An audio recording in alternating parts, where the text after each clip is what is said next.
Dalam keputusasaan, Risa bersumpah, "Jika ayahku sembuh, aku akan menikahimu dan memberimu separuh kekayaanku." Jakarta, Selasa malam. Udara pengap menyelimuti kota yang tak pernah tidur. Tapi di dalam mansion megah di kawasan Pondok Indah, heningnya nyaris membekukan waktu. Aku, Putri Risa Hartawan, berdiri di ujung koridor marmer, mengenakan gaun malam rancangan Didit Hedi Prasetyo, sutra hitam berpotongan asimetris dengan sulaman benang emas yang menari di bawah cahaya lilin. Rambutku disanggul rapi. Anting berlian berkilau menangkap pantulan cahaya dari chandelier kristal yang menggantung di langit-langit ruang tamu utama. Tapi tak ada yang bisa menyamarkan getaran di tanganku atau rasa kosong yang menggerogoti dada sejak tadi siang. Di dalam ruang konsultasi yang dipenuhi lukisan abstrak karya maestro Indonesia, para dokter terbaik dari Singapura dan Jerman duduk mengelilingi meja marmer. Wajah mereka kaku, seperti patung yang kehilangan ekspresi. Ayahku, Tuan Hartawan, Raja Properti Asia Tenggara, pemilik 35 perusahaan, dan pria yang dulu mampu mengguncang pasar saham hanya dengan satu cuitan, kini terbaring lemah di kursi roda, kulitnya pucat seperti kertas naskah yang tak pernah terpakai. "Kami telah melakukan semua tes, Tuan Hartawan," kata Dr. Lim. Suaranya datar dan hasilnya konsisten. Kanker hati stadium akhir. Organ-organ lain mulai mengalami kegagalan bertahap. "Gaiper tidak kau?" Tidak, lebih dari 3 minggu. 3 minggu, kata-kata itu menusuk telingaku seperti paku berkarat. Aku mengepalkan tangan, kuku membenam ke telapak. 3 minggu. Udah cukup waktu untuk menyelesaikan merger terakhir, Ayah. Cukup waktu untuk memanggil semua saudara jauh yang selama ini hanya muncul saat ada warisan. Tapi tidak cukup untuk meminta maaf atas semua kali aku memilih pesta di Monaco daripada makan malam bersamanya. Di luar jendela kaca setinggi 3 meter, hujan mulai rintik-rintik. Sorot lampu taman menyinari sosok seorang pemuda yang sedang menyapu daun di Taman Mawar. Ia memakai kaos lusuh berwarna abu-abu, celana kerja berlumpur, dan sepatu kets yang ujungnya sudah terkelupas. Rambutnya acak-acakan, tapi matanya tenang. Seolah tahu sesuatu yang tak kami mengerti, namanya pria budi. Tukang kebun baru yang direkrut dari desa kecil di lereng Gunung Merbabu 2 bulan lalu. Ayah mempekerjakannya karena melihat kejujuran di wajahnya, perkataan yang dulu kutertawakan sebagai romantisme usang di tengah dunia korporat yang kejam. Tiba-tiba, tanpa suara, tanpa izin, pria budi meletakkan sapunya dan berjalan pelan menuju pintu kaca geser. Aku mengira dia hanya ingin mengetuk kaca, mungkin meminta izin masuk untuk membersihkan teras. Tapi saat pintu terbuka, karena sistem sensor otomatis, ia tidak berhenti. Ia melangkah masuk. Sepatunya meninggalkan jejak kecil di lantai marmer yang baru saja dipoles. Semua orang menoleh. Paman Sanjaya, yang duduk paling dekat dengan pintu, langsung berdiri dengan wajah memerah. "Kau gila, Budi, keluar! Ini bukan tempatmu!" Tapi pria budi tak menghiraukan. Ia berjalan lurus ke arah ayahku, lalu berhenti tepat di depan kursi rodanya. Diam sejenak. Lalu dengan suara yang rendah namun tegas, seperti gong kecil yang berdentum di tengah keheningan kuil, ia berkata, "Beri aku waktu 5 menit. Aku akan menyelamatkan nyawa ayahmu." Ruangan membeku. Paman Sanjaya tertawa keras, sinis. "Hah, ini bukan sinetron murahan, anak muda. Kau pikir ini jamu kampung bisa mengalahkan onkologi modern?" Salah satu dokter menggeleng sambil menatap pria budi seolah melihat hantu. "Ayahku?" Ayahku menatapnya dengan mata yang samar, tapi ada sesuatu di sana. Bukan harapan, tapi rasa penasaran. Seperti orang yang sudah lama lupa bagaimana rasanya percaya pada keajaiban, aku sendiri terpaku. Bukan karena kata-katanya, tapi karena caranya mengatakannya. Tidak sombong, tidak memohon, hanya yakin. Seolah ia sedang menyampaikan fakta alam semesta yang tak terbantahkan. Dan di balik semua kilau chandelier emas, balutan sutra, dan aroma parfum mahal yang menyengat, aku merasa untuk pertama kalinya dalam hidup betapa rapuhnya semua kemewahan ini. Betapa sia-sianya kekayaan jika tak mampu membeli 1 detik kehidupan bagi orang yang kau cintai. Aku melangkah maju. Gaunku berdesir pelan di atas marmer. Semua mata menatapku, menunggu reaksiku sebagai putri tunggal keluarga hartawan. Aku menatap pria budi. Matanya tidak menghindar. Di dalamnya, aku melihat langit yang sama. Langit yang pernah kulewati setiap hari di atas pesawat jet pribadi, tapi tak pernah ku mengerti sampai malam ini. 5 menit. Kataku pelan. Suaraku bergetar tapi tegas. Kau punya 5 menit. Paman Sanjaya menjerit, Risa, kau gila juga! Tapi aku tak peduli. Karena di balik tatapan tenang pemuda desa itu, aku melihat satu hal yang tak pernah kudapatkan dari para dokter, pengacara, atau bahkan kekasih-kekasihku selama ini, ketulusan. Dan terkadang, ketulusan adalah satu-satunya obat yang tak bisa dibeli dengan uang. 5 menit berlalu seperti 5 abad. Pria budi tidak menyentuh ayahku. Tidak menyuntik, tidak memberi pil, bahkan tidak membawa tas medis. Ia hanya berdiri di samping kursi roda, menutup matanya sejenak, lalu mengeluarkan selembar daun sirih dari saku celananya. Daun yang masih segar, berkilau oleh embun malam tadi. Dengan gerakan pelan, ia mengusap kening ayahku perlahan, sambil berbisik dalam bahasa Jawa kuno yang tak ku mengerti. Udara di ruangan itu berubah, bukan secara fisik tapi secara suasana. Seperti jika awan kelam tiba-tiba tersibak oleh sinar matahari pertama di pagi hari, ayah menarik napas dalam, lebih dalam dari yang pernah kulihat dalam sebulan terakhir. Matanya membuka sedikit lebih lebar. Tangannya yang lemas perlahan menggenggam lengan kursi. Risa, suaranya serak tapi jelas.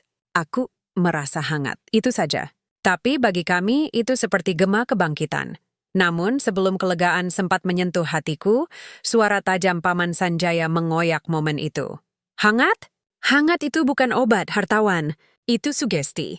Ini semua omong kosong. Kau hampir mati. Dan orang ini, tukang kebun, berani-beraninya datang ke rumah kita, berpura-pura jadi dukun? Ya, berjalan mendekat, jas Armaninya berkibar seperti jubah penuntut balas. Matanya menyipit ke arah pria budi, penuh kebencian yang tak bisa disembunyikan. Kau pikir ini rumah kosong? Kau pikir kau bisa seenaknya masuk, mengganggu konsultasi medis, lalu pergi seperti pahlawan desa? Siapa engkau sebenarnya? Penipu? Tukang ramal pasar malam? Pria budi tidak menjawab. Ia hanya menunduk, lalu meletakkan daun sirih itu di atas meja kaca. Di samping laporan medis bertuliskan, prognosis terminal. Aku melangkah di antara mereka. Cukup, Paman. Dia tidak meminta apa-apa. Dia hanya mencoba membantu. Membantu? Sanjaya tertawa. Suaranya nyaring seperti bel sekolah yang rusak. Putri, kau lupa siapa dirimu. Kau lupa darah apa yang mengalir di nadimu. Keluarga hartawan tidak perlu diselamatkan oleh sampah jalanan. Kata itu sampah jalanan membuat dadaku sesak. Aku menoleh ke pria budi, wajahnya datar. Tidak marah. Gak malu. Tapi matanya seperti danau yang baru saja dilempari batu, tenang di permukaan, tapi bergelora di dalam. Dan di sanalah, di antara marmer, kristal, dan kebencian yang menguar dari setiap sudut ruangan mewah ini, aku membuat keputusan yang akan mengguncang fondasi keluargaku. Kalau ayah sembuh, kataku, suaraku tegas menggema di ruangan yang tiba-tiba hening, aku akan menikahi pria budi, dan aku akan menyerahkan separuh hartaku kepadanya. Detik itu, waktu benar-benar berhenti. Paman Sanjaya membelalak seperti melihat hantu. Salah satu bibi menjerit kecil. Dr. Lim menutup mulutnya dengan tangan. Ayahku menatapku, matanya berkaca-kaca, bukan karena sakit, tapi karena bangga. Atau mungkin takut, hanya pria budi yang tetap diam. Tapi kali ini, aku melihat sesuatu di matanya yang tak pernah kulihat sebelumnya. Kebingungan. Bukan karena tawaran itu, tapi karena ia tak mengerti mengapa aku rela menghancurkan hidupku demi janji yang tak masuk akal. Risa, kau tidak waras. Sanjaya menggeram, wajahnya memerah. Kau mau menikahi tukang kebun? Di keluarga kita? Di mata para mitra media pasar saham? Kau akan jadi bahan tertawaan seluruh Asia. Lebih baik jadi bahan tertawaan, jawabku. Daripada kehilangan ayah tanpa berusaha sampai akhir. Sanjaya menggertakkan gigi. Ini bukan usaha, ini kebodohan. Ku tidak akan membiarkan ini terjadi ya. Aku akan laporkan dia ke polisi, penipuan, gangguan ketertiban, siapa tahu. Tapi aku tidak peduli. Aku menatap pria budi. Aku percaya padamu. Ia akhirnya berbicara. Suaranya pelan tapi tegas. Aku tidak butuh hartamu, Nona Risa. Aku hanya butuh izin untuk menyembuhkan Tuan Hartawan dengan cara leluhurku. Aku mengangguk. Izinku sudah kau punya. Malam itu keluarga hartawan pecah. 2 kubu terbentuk. Yang percaya pada keajaiban dan yang percaya hanya pada saham dan status. Tapi di balik semua itu, di tengah taman mawar yang harumnya tersapu angin malam, pria budi mulai menyiapkan sesuatu. Ia meminta air dari sumur tua di belakang rumah, sumur yang sudah tak dipakai sejak 2010. Ia meminta kunyit segar, jahe merah, dan segenggam beras ketan hitam. Ini bukan jamu, katanya saat aku mendekat. Ini jampi, doa yang diwariskan nenekku. Tapi doa tak akan manjur tanpa niat tulus. Dan korban. Tanya Kuera yang menatapku sejenak, lalu tersenyum tipis. Senyum yang menyimpan rahasia berat. Kadang, menyembuhkan orang lain, berarti mengambil sedikit nyawamu sendiri. Aku tidak mengerti saat itu. Tapi malam itu, untuk pertama kalinya, aku melihat kemewahan rumahku bukan sebagai benteng, tapi sebagai sangkar. Dan di luar sangkar itu, di bawah langit yang sama, ada seorang pemuda yang rela memberikan nyawanya demi orang asing. Tanpa pamrih. Tanpa tuntutan, tanpa bahkan meminta secangkir teh. Sementara di dalam, saudara-saudaraku sibuk menghitung berapa banyak saham yang akan anjlok jika kabar ini bocor ke media. Besok pagi, ramuan itu akan diberikan, dan dunia kami, dunia yang dibangun di atas emas dan ilusi, akan runtuh. Atau justru lahir kembali. Matahari pagi menyelinap lewat celah tirai sutra di kamar ayahku, menyapu wajahnya yang, untuk pertama kalinya dalam sebulan, tidak dipenuhi raut penderitaan. Ia tidur nyenyak, napasnya teratur, dadanya naik turun seperti ombak yang tenang. Aku duduk di kursi jati tua di samping ranjangnya, memegang mangkuk kecil berisi cairan kecoklatan yang masih mengepul hangat. Aromanya tajam, campuran kunyit, temulawak, dan sesuatu yang tak bisa kujelaskan, seperti tanah basah setelah hujan pertama di musim kemarau. Pria budi menyerahkan ramuan itu padaku tadi subuh, sebelum fajar benar-benar menyingsing. Ia datang dari gubuk sementara yang disediakan di pojok taman, tempat yang biasanya dipakai untuk menyimpan alat berkebun, dengan wajah lelah tapi tenang. Matanya kemerahan seolah ia tidak tidur sepanjang malam. Berikan pelan-pelan, katanya. 3 sendok kecil, setiap 2 jam. Jangan lebih, jangan kurang. Aku mengangguk, lalu menatapnya. Kau benar-benar percaya ini akan menyembuhkannya? Ia sedang menduedan. Justru, ia menatap lukisan besar di dinding, potret keluarga hartawan yang diambil di atas kapal pesiar di Monaco 5 tahun lalu. Aku, ayah, ibuku yang sudah tiada, dan seorang dirigen ternama yang menjadi tamu kehormatan malam itu. Semua tersenyum, berpakaian mewah, dikelilingi sampanye dan pemandangan laut Mediterania. Di desaku, katanya pelan. Kami percaya bahwa tubuh adalah rumah roh. Jika rumahnya rusak, rohnya kabur. Obat modern memperbaiki dinding di atap pipa, tapi tidak memanggil roh pulang. Ramuan ini bukan untuk tubuh, untuk rohnya. Aku terdiam. Kalimat itu terdengar seperti puisi kuno, sederhana, tapi mengandung kebenaran yang tak bisa dibantah logika. Aku menyuapkan ramuan itu ke mulut ayah. Ia menelannya tanpa protes, seolah tubuhnya mengenali sesuatu yang lama hilang. Di luar kamar, badai sedang berkumpul. Paman Sanjaya mengadakan rapat darurat di ruang makan besar. Meja marmer panjang itu kini dipenuhi kopi espresso, tablet iPad, dan wajah-wajah muram dari paman, bibi, dan sepupu-sepupuku yang tiba-tiba sangat peduli pada kesehatan ayah. Ini gila. Bentak Sanjaya, memukul meja hingga cangkir-cangkir bergetar. Kita membiarkan tukang kebun memberi jamu ke tuan hartawan tanpa uji klinis? Tanpa izin BPOM? Kalau terjadi apa-apa, kita semua bisa dituntut. Atau lebih buruk, media akan menyebut kita keluarga gila yang percaya mistik. Tapi ayah terlihat lebih baik. Protes sepupuku, Fania, yang biasanya hanya peduli pada koleksi tas Hermesnya. Aku lihat tadi pagi, ia bahkan duduk sendiri di kursi. Itu sugesti, placebo, atau efek samping yang menipu. Sanjaya menggeram. Aku sudah hubungi tim medis dari Mayo Clinic. Mereka akan tiba siang ini. Kita hentikan semua ini, sekarang. Aku masuk tanpa mengetuk. Semua kepala menoleh. Aku masih memakai gaun tidur sutra, tapi rambutku terurai dan mataku tajam. Tidak, kataku. Ayah sedang membaik. Kita beri waktu. Kau tidak punya wewenang. Sergah Sanjaya. Kau putri bukan ahli waris tunggal. Dan kau pasti tidak waras jika serius mau menikahi dia. Kalau ramuan ini gagal, aku tanggung jawab. Jawabku tenang. Tapi kalau berhasil, engkau harusnya memanggilnya Tuan Budi di depan semua orang. Sanjaya tertawa dingin. Jangan mimpi. Sore itu, keajaiban benar-benar terjadi. Ayah bangun. Bukan hanya duduk, tapi berdiri. Dengan bantuan tongkat, ia berjalan perlahan ke balkon kamarnya, menghirup udara Jakarta yang tak pernah bersih, tapi kali ini terasa seperti surga. Ia tersenyum. Senyum yang tak kulihat sejak ibu meninggal. Pria budi berdiri di bawah, di taman mawar, sedang memangkas dahan yang terlalu rimbun.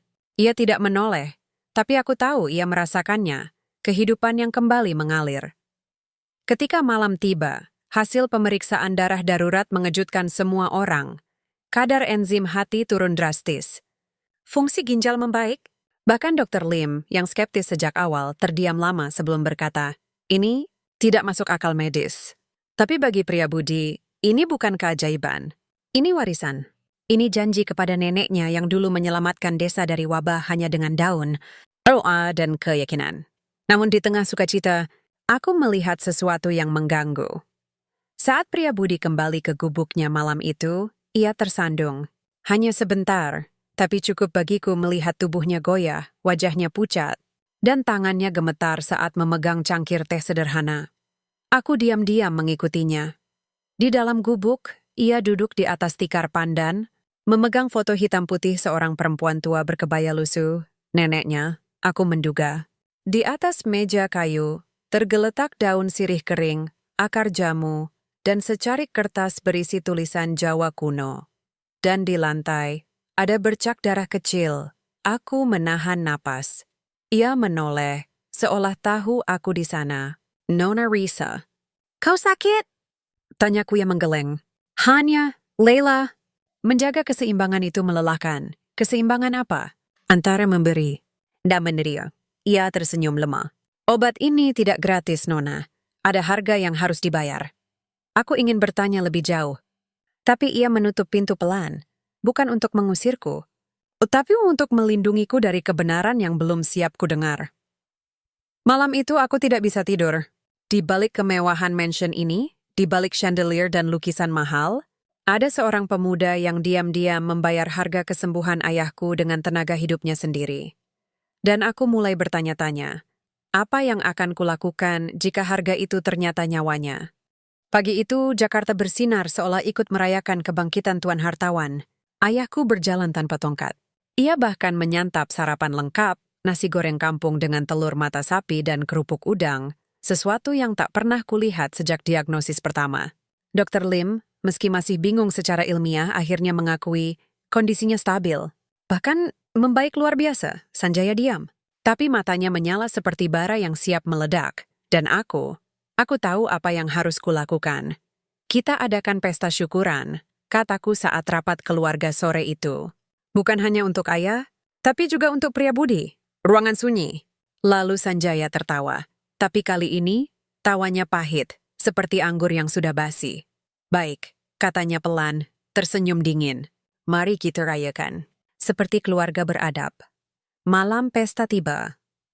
Ballroom utama mansion kami dihias dengan ribuan bunga mawar putih dan emas, lampu gantung kristal dinyalakan penuh, dan orkestra kecil memainkan lagu klasik di sudut ruangan. Tamu-tamu berdatangan. Menteri, duta besar, bos media, selebriti, dan para taipan yang biasanya hanya muncul di cover majalah Forbes Asia. Semua mengenakan busana terbaik, sutra, velvet, batik kontemporer berlapis emas. Aku memilih kebaya modern rancangan Auguste Susastro, putih gading, dengan sulaman benang perak berbentuk burung phoenix, simbol kebangkitan. Rambutku dihiasi tusuk konde dari emas tua warisan keluarga. Setiap langkahku di atas lantai marmer memantulkan cahaya seperti putri dalam dongeng. Tapi aku tidak merasa seperti putri malam ini. Karena di tengah keramaian itu, pria budi berdiri sendirian di dekat pintu masuk, dipaksa mengenakan jas bekas dari kamar ganti sopir, celana hitam yang kebesaran dan sepatu kulit yang jelas bukan miliknya. Ichi terlihat seperti asing di dunia ini. Bukan karena pakaiannya, tapi karena kehadirannya sendiri membuat semua orang tidak nyaman. Tamu-tamu berbisik, "Itu tukang kebun yang konon menyembuhkan Tuan Hartawan? Katanya mau dinikahi Putri Risa." Mimpi di siang bolong? Keluarga Hartawan tidak akan biarkan itu terjadi. Ayahku, yang kini tampak sehat dan wibawa kembali, berdiri di podium kecil. Ia mengangkat gelas sampahnya. "Malam ini kita bersyukur bukan hanya karena aku sembuh, tapi karena Tuhan mengirim seseorang yang masih percaya pada kebaikan tanpa pamrih." Semua mata tertuju pada pria budi. Ayah tersenyum padanya. "Terima kasih, Nak." Pria budi hanya mengangguk pelan. Tapi di matanya ada rasa haru yang tak bisa ditutupi. Lalu aku maju. Seperti yang kujanjikan, kataku. Suaraku menggema di ballroom yang tiba-tiba hening. Jika ayah sembuh, aku akan menikahi pria budi dan menyerahkan separuh hartaku kepadanya. Seketika, desas-desus meledak seperti bom. Sanjaya langsung berdiri. Ini tidak sah. Tidak ada kata kontrak. Tidak ada saksi resmi. Itu hanya omongan emosional gadis yang kehilangan akal sehat. Tapi aku putri hartawan, jawabku tenang. Dan perkataanku di rumah ini adalah undang-undang. Sanjaya menatapku dengan mata penuh racun. Kau akan menyesal. Pesta berlangsung tapi atmosfernya retak. Tawa terdengar dipaksakan. Anggukan kepala terasa palsu. Dan di balik senyum, rencana jahat mulai disusun. Tengah malam, saat tamu-tamu pulang dan lampu ballroom mulai dipadamkan, aku mencari pria budi, tapi gubuknya kosong. Dia sudah pergi, kata seorang satpam, ragu-ragu. Pergi? Kemana? Satpam itu menunduk. Paman Sanjaya memerintahkan kami mengusirnya. Katanya dia mengancam keamanan keluarga. Mengusir?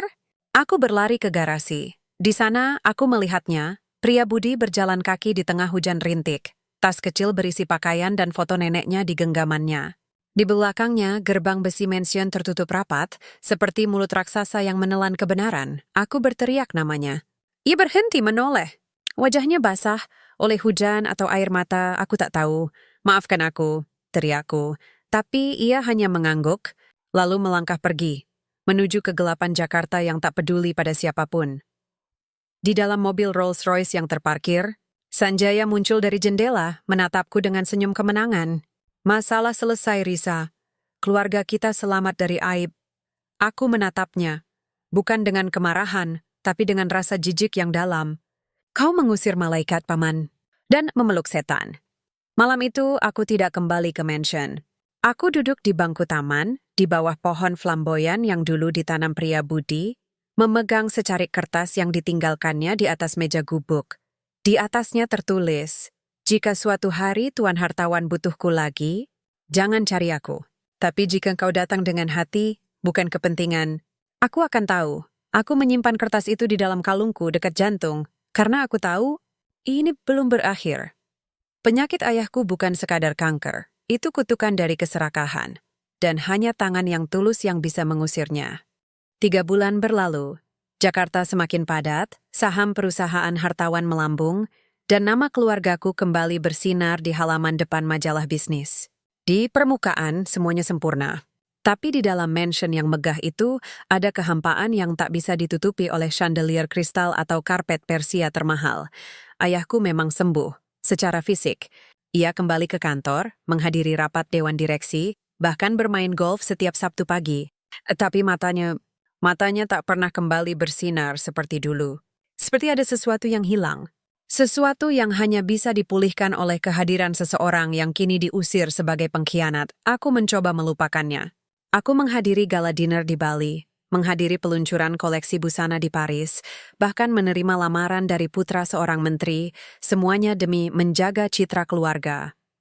Tapi setiap kali aku memakai gaun desainer, yang kubayangkan bukan pujian tamu, melainkan tatapan tenang pria budi saat pertama kali melihatku di koridor marmer. Dan lalu, semuanya runtuh. Itu terjadi di malam ulang tahunku yang ke-28. Pesta digelar di rooftop tertinggi Jakarta, dengan pemandangan lampu kota yang tak pernah mati. Aish mengenakan gaun merah menyala dari rancangan Ivan Gunawan, berlian di leher dan senyum yang telah kuterlatih sejak kecil. Ayahku hadir, tampak sehat, tertawa pada lelucon Sanjaya, yang sejak pengusiran pria budi, semakin berkuasa di dalam keluarga. Tapi di tengah pesta, tiba-tiba ia terhuyung, wajahnya pucat, tangannya mencengkeram dadanya. Napasnya tersengal, Risa, suaranya serak. Perutku terbakar. Aku langsung menangkap tubuhnya sebelum ia jatuh. Di bawah sorot lampu disko yang berkedip-kedip, aku melihat ketakutan di matanya. Ketakutan yang sama seperti malam vonis kematian dijatuhkan, ambulans datang. Dokter datang, tes darah, CT scan, MRI, semuanya dilakukan dalam waktu kurang dari 2 jam. Hasilnya sama seperti dulu, lebih buruk bahkan. Kanker kambuh, kata Dr. Lim. Wajahnya pucat. Tapi kali ini, menyebar lebih cepat. Seperti sesuatu memicu reaktivasi sel kanker yang tertidur. Sanjaya dengan cepat menyalahkan stres, makanan, bahkan pengaruh negatif masa lalu. Tapi aku tahu kebenarannya. Ramuan itu bukan obat permanen, itu penundaan, dengan harga yang harus dibayar. Dan karena pria budi diusir sebelum menyelesaikan proses penyembuhan lengkap, keseimbangan terganggu. Tubuh ayahku kini memberontak lebih ganas. Malam itu, di ruang ICU yang dingin dan steril, aku duduk memegang tangan ayahku yang gemetar. "Maafkan ayah, Risa," bisiknya. "Ayah, biarkan mereka mengusirnya." Aku menggeleng. "Aku yang harus minta maaf, ayah. Aku janji. Aku akan bawa dia kembali." Sanjaya langsung melarang. "Tidak, kau gila." Tertelatan semua yang dia lakukan. Dia menyelamatkan nyawamu. Bentakku, suaraku menggema di koridor rumah sakit. "Dan kau balas dengan mengusirnya seperti anjing liar?" Sanjaya menggertakkan gigi. "Dia bukan penyelamat. Dia penipu yang beruntung. Dan aku tidak akan biarkan kau menghancurkan nama keluarga ini demi ilusi cinta kelas bawah." Aku menatapnya, lalu melepas kalung berlian yang kuterima dari ibuku. Nama keluarga tidak berarti apa-apa jika ayah mati. Keesokan pagi, tanpa memberitahu siapapun, aku menyewa mobil. Bukan Rolls-Royce, tapi SUV hitam biasa, dan memerintahkan sopir untuk membawaku ke desa di kaki Gunung Merbabu.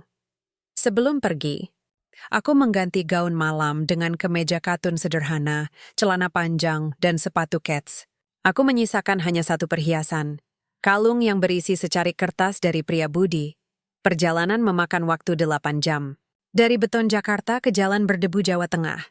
Dari kemacetan dan klakson ke desau angin dan suara jangkrik, setiap kilometer membawaku menjauh dari dunia yang kubangun dan mendekat pada kebenaran yang selama ini kuingkari.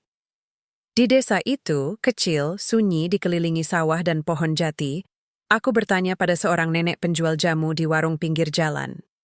"Pria budi?" "Oh, anak itu," katanya sambil mengaduk rebusan temulawak. Dia tinggal di rumah warisan neneknya. Di ujung jalan setapak, dekat pohon beringin tua. Aku berjalan sendiri, tanpa pengawal, tanpa make-up, tanpa status. Dan di bawah pohon beringin itu, di depan rumah kayu sederhana dengan atap ijuk, aku melihatnya. Pria budi sedang duduk di bangku bambu, mengobati seorang anak kecil yang kakinya terluka. Ia membalut luka itu dengan daun ilalang dan ramuan cokelat, sambil berbisik lembut dalam bahasa Jawa. Ia menoleh saat aku mendekat. Matanya tidak terkejut, seolah ia sudah tahu aku akan datang. "Nona Risa," katanya pelan. "Aku dengar Tuan Hartawan sakit lagi." Aku mengangguk, suaraku tersendat. "Ayah sekarat dan..." "Hanya kau yang bisa menyelamatkannya. Ya diam lama." Lalu dengan tatapan yang penuh duka, ia berkata, "Kali ini, harga yang harus dibayar bukan hanya lelah, Nona, tapi nyawa." Aku jatuh berlutut di tanah berdebu. Bukan sebagai putri konglomerat, tapi sebagai anak yang kehilangan ayahnya. "Tolong, aku mohon." Dan di bawah langit Jawa yang luas dan rendah hati, pria budi akhirnya mengangguk. Bukan karena janji pernikahan, bukan karena harta, tapi karena ia tak pernah bisa menolak permohonan dari hati yang tulus. Desa itu sunyi seperti rahasia yang disembunyikan oleh waktu. Tak ada deru mobil, tak ada denting notifikasi ponsel, tak ada suara klakson yang mengoyak kesabaran. Hanya desau angin di antara daun jati, gemericik air di sungai kecil, dan suara jangkrik yang menyanyikan lagu malam sejak ribuan tahun lalu. Aku tinggal di gubuk kecil di belakang rumah pria budi. Bukan karena ia mengusirku, tapi karena ia tahu, di dunia ini aku harus belajar menjadi rendah hati sebelum layak menerima keajaiban. 3 hari berlalu sejak kedatanganku. Aku tak pernah melihat pria budi tidur. Ia bangun sebelum subuh, mengambil air dari sumur, lalu duduk di bawah pohon beringin raksasa, tempat neneknya dulu bermeditasi, dan mulai menyusun ramuan. Bukan hanya bahan, tapi niat. Setiap gerakannya penuh khidmat, seperti ritual suci yang tak boleh terganggu. Hari keempat, ia akhirnya berbicara denganku. "Ramuan kedua ini berbeda," katanya, sambil mengiris akar temulawak dengan pisau kayu warisan. "Pertama, aku memanggil roh Tuan Hartawan pulang. Tapi sekarang, aku harus membersihkan akar penyakitnya. Dan akar itu tumbuh dari ketamakan, keserakahan, dan pengkhianatan terhadap kepercayaan." Aku terdiam. Ia tak menyebut nama Sanjaya, tapi aku tahu. "Bagaimana caranya?" Tanyaku, dengan tumbal tenaga hidup, jawabnya pelan. "Aku harus menyalurkan semangat Bukan hanya doa, tapi bagian dari jiwaku ke dalam ramuan. Jika tubuh Tuan Hartawan menerimanya, ia sembuh. Tapi jika tidak, ia menatapku. Aku yang jatuh. Kau bisa mati? Suaraku bergetar. Ia mengangguk. Mungkin. Tapi jika aku tidak mencoba, Tuan Hartawan pasti mati. Jadi ini satu-satunya jalan. Aku ingin melarangnya. Ingin memaksanya menolak. Tapi di matanya, aku melihat keputusan yang sudah bulat. Seperti batu di dasar sungai yang tak goyah meski arus deras menghantam. Malam itu, aku duduk di beranda, memandangi langit penuh bintang. Langit yang tak pernah kulihat di Jakarta karena polusi cahaya. Dan untuk pertama kalinya tuh aku menangis tanpa riasan, tanpa penonton, tanpa alasan selain rasa bersalah. Aku telah meminta pria budi menyelamatkan ayahku, tanpa pernah bertanya berapa harga yang harus ia bayar. Pagi kelima, pria budi meminta sesuatu yang aneh. Bawakan baju ayah, katanya, yang ia kenakan saat pertama kali jatuh sakit. Aku menelepon sopir, memintanya mengirimkan koper rahasia, berisi 1 set jas abu-abu, kemeja putih, dan dasi sutra dari Brioni. Saat koper tiba, pria budi mengambil kemeja itu, lalu membawanya ke sungai. Ia mencucinya dengan air jernih, lalu menjemurnya di bawah sinar matahari pertama. Pakaian menyimpan memori, katanya. Dan memori menyimpan penyakit. Sore harinya, ia mulai meracik ramuan terakhir. Bahan-bahannya sederhana. Akar jamu dari Gunung Merbabu, dipetik saat bulan purnama. Madu lebah hutan yang tidak pernah menyentuh logam. Air sumur yang tidak pernah terkena cahaya matahari langsung. Dan 1 tetes darahnya sendiri diambil dengan jarum bambu. Tapi yang paling penting, doa neneknya yang hanya bisa diucapkan sekali seumur hidup. Ia memintaku menunggu di luar gubuk selama ritual berlangsung. Aku duduk di bawah pohon beringin, memeluk lutut, mendengar suara bisikan rendah yang seperti nyanyian dari dunia lain. Angin berhenti berhembus. Burung-burung diam. Seolah alam ikut menahan napas. 2 jam kemudian pria budi keluar. Wajahnya pucat seperti kapur. Tubuhnya goyah. Tapi di tangannya, ada botol kaca kecil berisi cairan keemasan. Seperti cahaya yang ditangkap dalam wadah. Ramuan ini harus diminum dalam waktu 24 jam, katanya. Suaranya nyaris tak terdengar. Dan aku harus pergi bersamamu. Karena hanya aku yang bisa memandu tubuh Tuan Hartawan menerima semangat ini. Aku menatapnya. Kau yakin? Ia tersenyum, senyum yang lelah tapi damai. Aku lahir untuk ini, Nona Risa. Bukan untuk menjadi kaya. Bukan untuk terkenal. Tapi untuk menyembuhkan, meski harus kehilangan diriku sendiri. Aku menggenggam tangannya. Kali ini, tidak sebagai putri, tidak sebagai klien, tapi sebagai manusia yang akhirnya mengerti arti pengorbanan. Kalau kau jatuh, aku akan menjagamu sampai kau bangun. Ia mengangguk. Lalu dengan suara yang hampir menghilang ia berbisik. Janjimu bukan pada ramuan ini, tapi pada hatimu. Itu yang akan menyelamatkan kami semua. Malam itu kami meninggalkan desa. Mobil hitam melaju pelan di jalan berdebu, membawa 2 jiwa yang terluka. 1 oleh keserakahan, 1 oleh ketulusan, menuju kota yang tak pernah belajar arti rendah hati. Dan di belakang kami, pohon beringin berdaun rindang seolah berbisik doa terakhir untuk anak yang rela memberikan nyawanya demi menyelamatkan orang asing. Jakarta menyambut kami dengan hujan deras, seolah langit ikut menangisi keputusan yang akan kami ambil malam itu.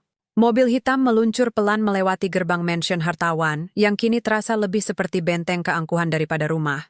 Lampu taman menyala redup, menciptakan bayangan panjang di atas jalan berlapis batu alam. Di dalam, tidak ada pesta, tidak ada tamu, hanya keheningan berat yang menyelimuti setiap sudut, seperti rumah yang menunggu kematian. Ayahku terbaring di kamar utama. Napasnya tersengal, kulitnya kekuningan, matanya sayu. Sanjaya berdiri di pojok ruangan, wajahnya cemberut, tapi kali ini ia tidak protes. Ia tahu, kami semua tahu, ini adalah harapan terakhir. Pria budi masuk tanpa suara. Ia tidak lagi mengenakan kaos lusuh, tapi kemeja katun putih bersih yang kuberikan di desa. Sederhana, tapi memancarkan kehadiran yang tak bisa diabaikan. Tubuhnya kurus, wajahnya pucat, tapi matanya tetap tenang seperti permukaan danau di pagi buta. Tuan Hartawan, katanya pelan, duduk di sisi ranjang. Aku datang membawa obat, dan maaf. Maaf karena aku pergi terlalu dini sebelum proses selesai. Ayahku mengangguk lemah. Kau tidak perlu minta maaf, nak. Kami yang harus minta maaf. Pria Budi membuka botol kecil berisi cairan keemasan. Aromanya tidak seperti jamu, lebih seperti hujan di tanah kering, seperti harapan yang baru tumbuh. Minumlah pelan-pelan, katanya. Dan percayalah, karena keajaiban hanya bekerja pada mereka yang masih percaya. Aku menyuapkan ramuan itu sendiri. Ayah menelannya 1 sendok demi 1 sendok, matanya tak lepas dari wajah pria Budi, seolah ia melihat sesuatu yang tak kami lihat. Seorang malaikat yang datang bukan dengan sayap, tapi dengan tangan penuh lumpur dan hati yang tak ternilai. 15 menit berlalu. Lalu, terjadi sesuatu yang membuat Sanjaya mundur selangkah. Napas ayahku, yang sebelumnya tersengal seperti mesin tua, perlahan menjadi teratur. Warna kekuningan di kulitnya memudar. Dan yang paling mengejutkan, ia duduk. Tanpa bantuan, tanpa rintihan. Seolah tubuhnya baru saja dibebaskan dari rantai tak kasat mata. Risa, suaranya kuat, jelas. Seperti suara yang dulu membimbingku pertama kali naik sepeda. Panggil dokter. Aku ingin tes darah sekarang juga. Sanjaya terpaku. Bibirnya bergetar tapi tak ada suara keluar. Ia melihat pria Budi dengan campuran takut, malu, dan kebencian yang tak bisa ia sembunyikan. Tapi sebelum dokter tiba, sebelum hasil laboratorium diumumkan, sebelum dunia kembali gempar, pria Budi jatuh. Tepat di tengah ruangan, tubuhnya roboh seperti pohon tumbang, perlahan, tapi pasti. Botol kaca terguling di lantai marmer, sisa cairan keemasan menguap dalam sekejap. Pria Budi, aku berteriak, menangkap tubuhnya sebelum kepalanya membentur lantai. Wajahnya pucat seperti kertas. Napasnya nyaris tak terasa. Nadi di lehernya berdetak lemah, sangat lemah. Dia kehabisan tenaga, bisik ayahku, suaranya bergetar. Dia memberikan semua yang dimilikinya untukku. Sanjaya akhirnya bergerak, bukan untuk membantu, tapi untuk menelepon ambulans. Wajahnya panik. Kalau dia mati di rumah ini, kita semua akan hancur di media. Tapi aku tak peduli pada Citra. Aku memeluk pria Budi erat. Air mataku jatuh di wajahnya yang dingin. Jangan pergi, bisikku. Aku belum sempat bilang, aku mencintaimu. Di rumah sakit, dokter menyatakan kondisinya kritis. Organ vitalnya melemah drastis. Seperti tubuhnya dipaksa bekerja melebihi batas manusia. Kami tidak mengerti apa yang terjadi. Tapi ini bukan keracunan, ini pengorbanan. Sementara itu, hasil tes darah ayahku keluar. Semua indikator normal. Tidak ada sel kanker. Tidak ada peradangan. Tidak ada tanda kegagalan organ. Dr. Lim hanya bisa menggeleng. Ini mustahil? Tapi nyata. Di ruang ICU, aku duduk di samping ranjang pria Budi selama 3 hari tanpa tidur. Aku melepas semua perhiasan, mengganti gaun sutra dengan baju katun sederhana, dan menolak semua panggilan dari media, keluarga, bahkan calon suami yang dulu kuterima demi menjaga nama baik. Karena di sini, di antara bau antiseptik dan dengung mesin monitor, aku akhirnya mengerti. Cinta sejati bukan tentang status, bukan tentang harta, tapi tentang siapa yang rela mati demi membuatmu hidup.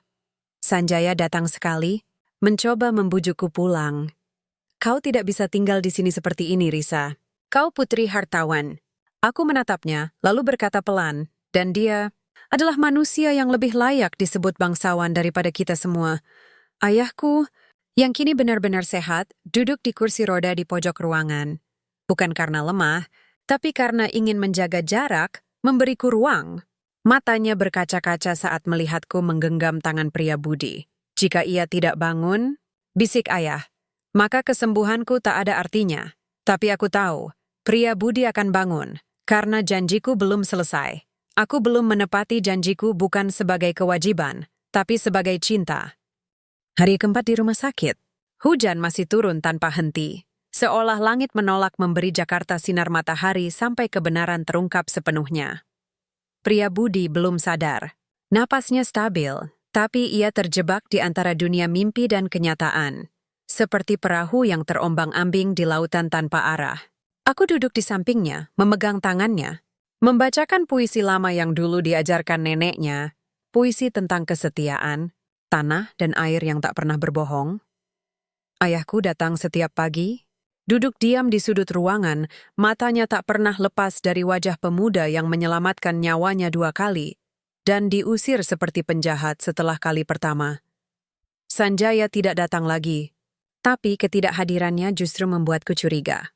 Malam itu, Ketika semua perawat berganti shift dan koridor rumah sakit sunyi, aku melihat sesuatu yang mencurigakan lewat kaca jendela ruang tunggu.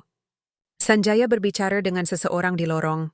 Belakang, seorang pria berjas hitam yang sering kulihat di pesta keluarga sebagai konsultan gizi pribadi ayah. Aku mengikutinya. Diam-diam. Di ruang penyimpanan medis kosong, Sanjaya menyerahkan sebuah amplop coklat tebal. Pastikan dokumen ini tidak pernah muncul, katanya dengan suara rendah tapi tajam. Dan jangan pernah kau sebut lagi soal suplemen itu. Pria berjas mengangguk.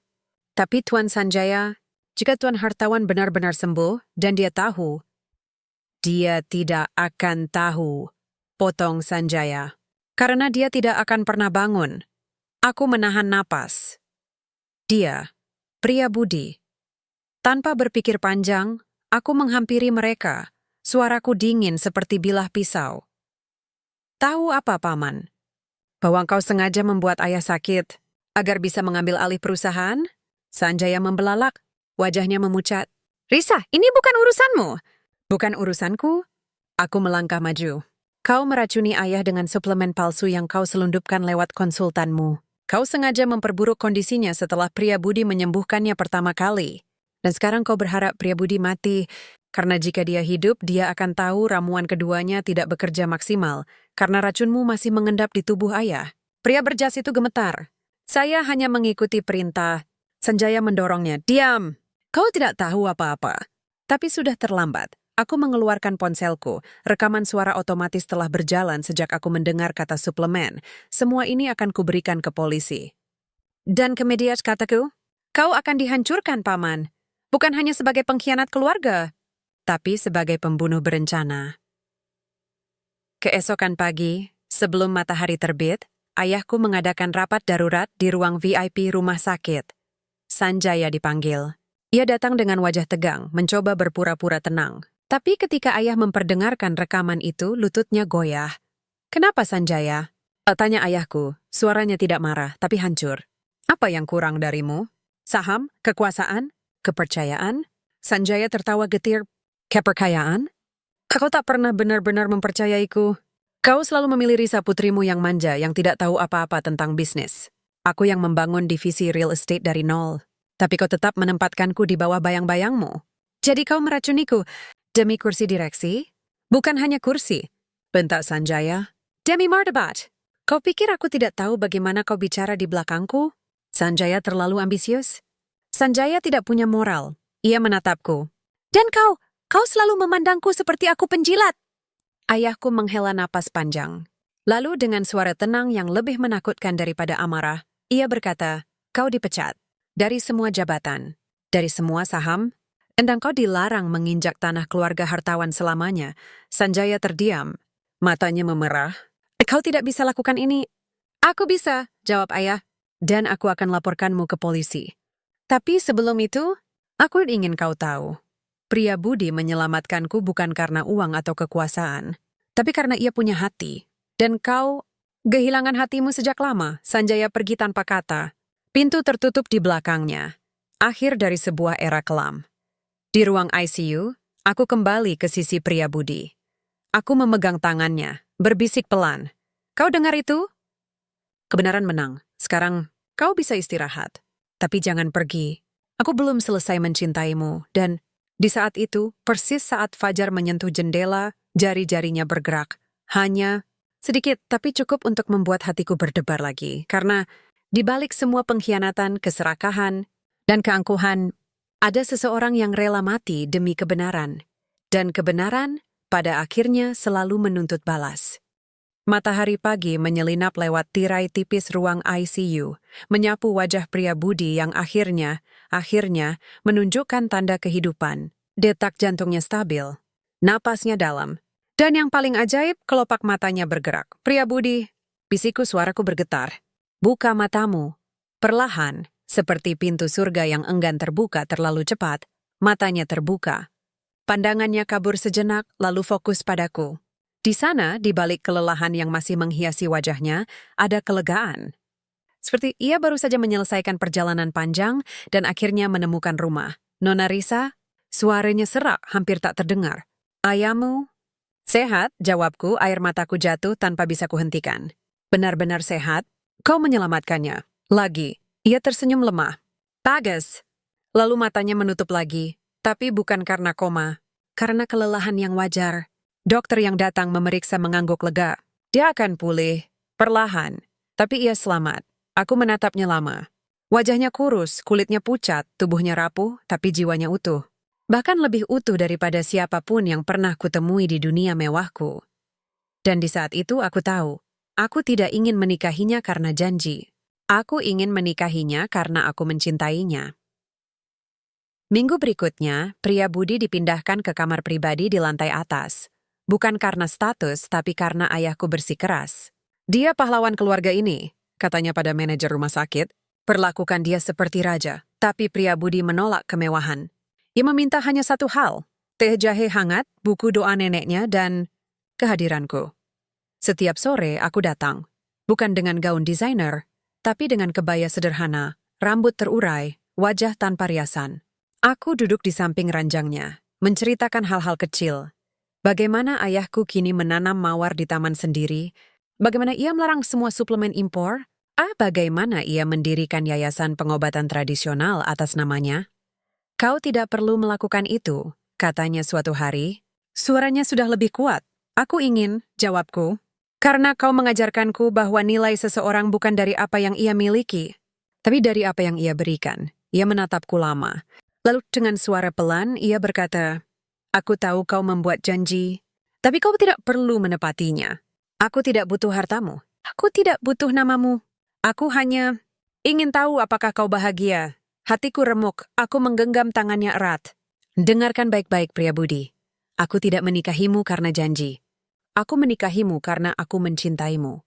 Bukan sebagai tukang kebun, bukan sebagai penyelamat, tapi sebagai pria yang rela kehilangan nyawanya demi menyelamatkan ayahku tanpa pernah meminta imbalan. Ia terdiam, matanya berkaca-kaca.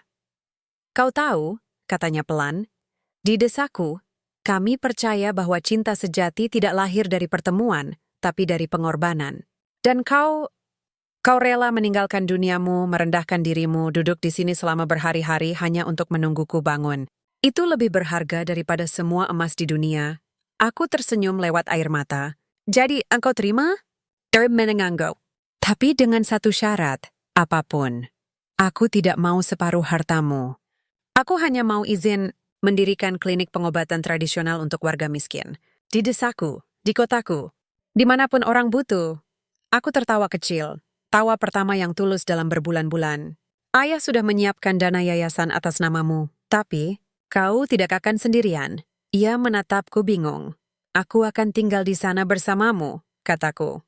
Bukan sebagai nyonya besar, tapi sebagai istrimu, sebagai mitramu, sebagai manusia biasa. Di luar jendela, Jakarta masih riuh. Tapi di dalam kamar itu, dunia terasa damai. Seperti desa di kaki Gunung Merbabu, di bawah pohon beringin tua, di mana cinta tumbuh bukan dari kemewahan, tapi dari ketulusan yang tak ternilai. Malam itu, ayahku datang. Ia duduk di kursi dekat jendela, menatap pria Budi dengan rasa hormat yang dalam. Kau tahu, katanya, seumur hidupku, aku mengira kekuatan itu uang, pengaruh, kecerdasan. Tapi kau mengajarkanku bahwa kekuatan sejati adalah kerendahan hati yang tak goyah. Pria Budi menunduk. Saya hanya melakukan yang harus dilakukan, Tuan. Tidak, potong ayah. Kau melakukan yang tidak harus dilakukan, dan itulah kebaikan sejati. Aku menatap mereka berdua, dua dunia yang dulu bertentangan, kini bersatu dalam pengertian yang sama.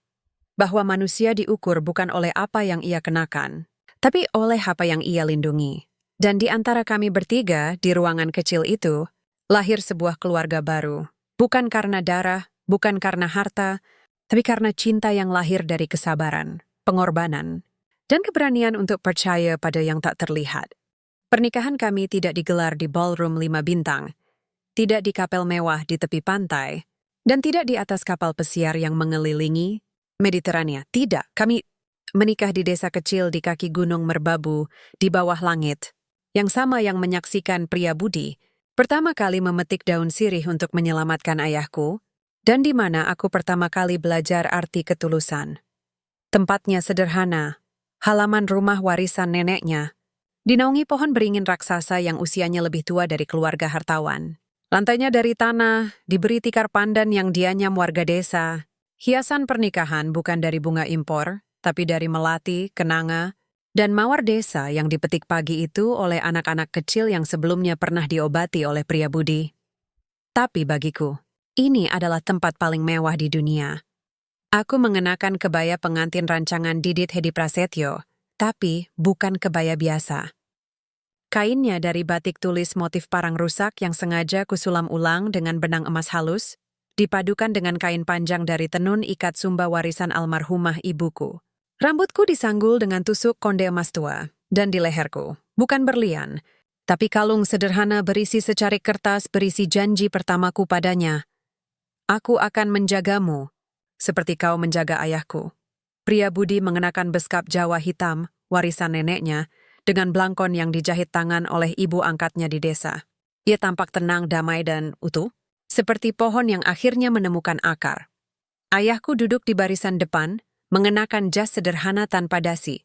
Wajahnya berseri, bukan karena kesehatannya yang pulih sempurna, tapi karena ia melihat putrinya akhirnya menemukan kebahagiaan yang nyata. Di tengah upacara, saat penghulu bertanya apakah aku bersedia menerima pria budi sebagai suamiku, aku tidak hanya menjawab, iya. Aku berlutut di tanah, bukan karena adat, tapi karena hati, dan berkata, aku bersedia bukan hanya hari ini, tapi setiap hari setelahnya. Bukan karena kau menyelamatkan ayahku, tapi karena kau mengajarkanku bahwa cinta sejati tidak pernah meminta, hanya memberi. Pria budi menatapku, lalu menggenggam tanganku. Dan aku bersedia mencintaimu bukan sebagai putri hartawan, tapi sebagai Risa. Wanita yang rela duduk di rumah sakit berhari-hari, hanya untuk menunggu mataku terbuka. Tepuk tangan pecah, bukan dari para menteri atau selebriti, tapi dari petani, tukang becak, dukun beranak, dan zain nakin siang wadannya penuh tawa tulus. Setelah akad, ayahku maju ke depan. Ia tidak membawa pidato panjang. Hanya satu kalimat, tapi cukup menggetarkan hati semua yang hadir. Dulu aku pikir malaikat itu berwujud cahaya. Ternyata, ia berwujud manusia biasa yang rela kehilangan segalanya demi menyelamatkan orang asing.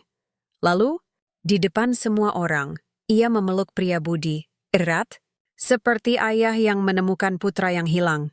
Di akhir hari, saat matahari tenggelam dan langit berubah jingga keemasan, kami duduk di beranda rumah kayu, rumah yang akan menjadi tempat tinggal kami. Tidak ada pembantu, tidak ada satpam, tidak ada chandelier, hanya kami di secangkir teh jahe dan suara jangkrik yang menyanyikan lagu cinta. Kau tidak menyesal? Tanyaku pelan. Melepaskan dunia megah demi ini? Pria budi menatapku, lalu menunjuk ke langit.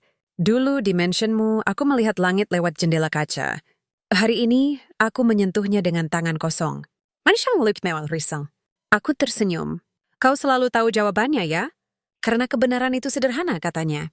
Seperti daun sirih, seperti air sumur, seperti cinta yang tumbuh di tanah yang tak pernah dibeli.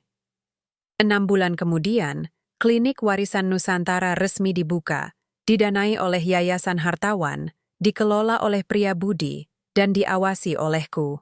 Di sana, pengobatan modern dan tradisional berjalan beriringan.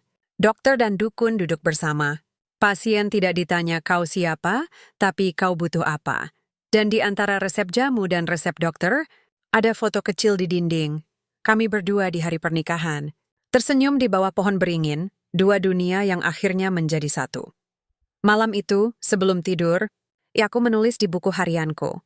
Dulu aku pikir kebahagiaan ada di balik chandelier emas, di dalam Rolls Royce, di atas panggung pesta. Ternyata ia ada di mata seseorang yang rela mati demi menyelamatkan ayahku. Dan hidup kembali demi mencintaiku.